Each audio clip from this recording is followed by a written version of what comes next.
Alors, quel est le fuel que nous allons utiliser? Quel est le combustible principal qui va nous aider dans nos avancées, dans notre changement de vie? Ce fuel principal, c'est la motivation.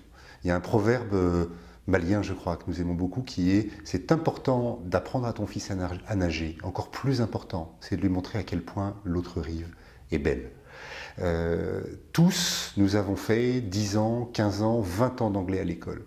Et pourtant, il y a assez peu de professionnels qui arrivent à l'âge adulte en parlant correctement anglais. En revanche, de quoi s'apercevons-nous? C'est le jour où un cadre est motivé par un poste où l'anglais est important. En 6 mois, il devient presque bilingue. De quoi on se rend compte là? C'est que finalement, la compétence est importante, la somme de nos connaissances est importante, beaucoup plus importante, et le cristallisateur de tout ça, l'énergie de tout ça, c'est notre principale énergie.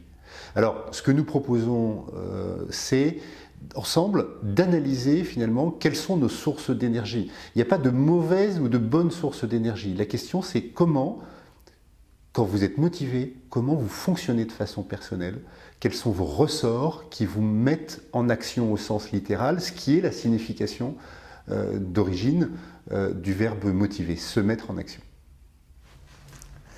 Effectivement, oui, comme vient de le dire Philippe, la motivation, ben c'est vrai que c'est essentiel, c'est le moteur, c'est ce qui permet d'avancer, donner du sens à chacune de ses actions, à chacun de ses comportements est absolument essentiel. Si vous posez la question à une personne qui est bénévole pour les restaurants du cœur par exemple, et cette personne pour les restos du cœur, elle déplace des boîtes de conserve dans un entrepôt comme ça. Si vous lui posez la question, vous lui dites bon, qu'est-ce que tu es en train de faire? Est-ce que tu es en train d'aider les pauvres ou en train de déplacer des boîtes de conserve? La personne va vous répondre bien sûr, je suis en train d'aider les pauvres.